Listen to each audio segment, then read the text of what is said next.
Paint Pots and Queens. The stations on the line were being painted. The engines were surprised.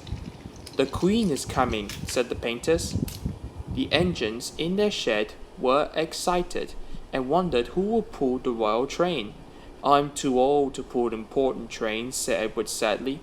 "I'm a disgrace," said Gordon gloomily.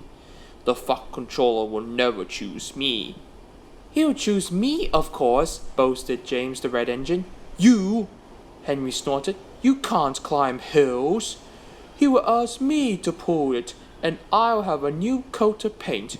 You wait and see." The days passed. Henry puffed about proudly, quite sure that he would be the royal engine. One day, when it rained, his driver and fireman stretched a tarpaulin from the cab to the tender to keep themselves dry.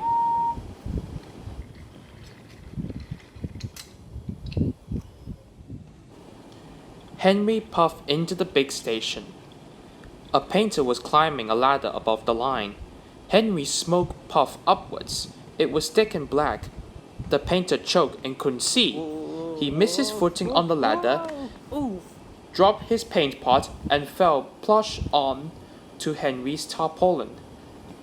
The paint poured over Henry's boiler and trickled down each side. The paint pot perched on his dome. The painter spluttered down and shook his brush at Henry. "You spoiled my clean paint with your dirty smoke," he said, "and then you take the whole lot and make me go and fetch some more." He stunted crossly away. The Fat Controller pushed through the crowd. "You look like an iced cake, Henry," he said.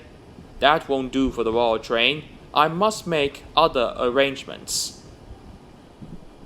He walked over to the yard. Gordon and Thomas saw him coming, and both began to speak. "Please, sir, one at a time," smiled the Fat Controller. "Yes, Gordon? May Thomas have his branch line again?" Said the Fat Controller. "Well, Thomas?" "Please, sir, can Gordon pull coaches now?"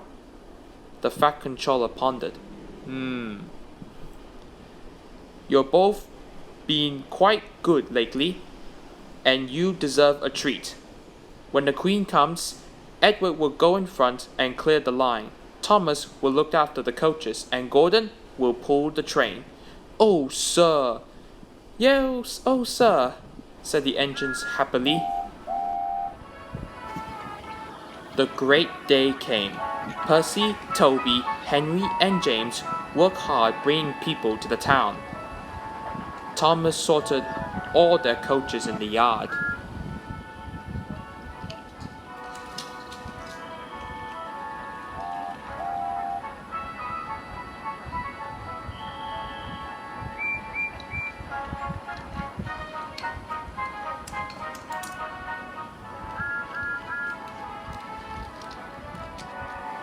"Beep, beep, beep! They're coming!" Edward steamed in, looking smart with flags and bright paint. 2 minutes passed. 5, 7, 10. Poop, poop! Everyone knew that whistle, and a mighty cheer went up as the Queen's train glided into the station. Gordon was spotless, and his brass shone.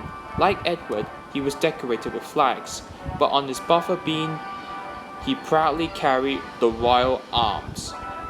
The Queen was met by the Fat Controller, and before doing anything else, she thanked him for their splendid ride. "Not at all, Your Majesty," he said. "Thank you." "We have read," said the Queen to the Fat Controller, "a great deal about your engines. May we see them, please?" So he led the way to where all the engines were waiting. "Beep, beep!" whistled Toby and Percy. "They're coming!" "Shh, shh, shh, shh!" hissed Henry and James.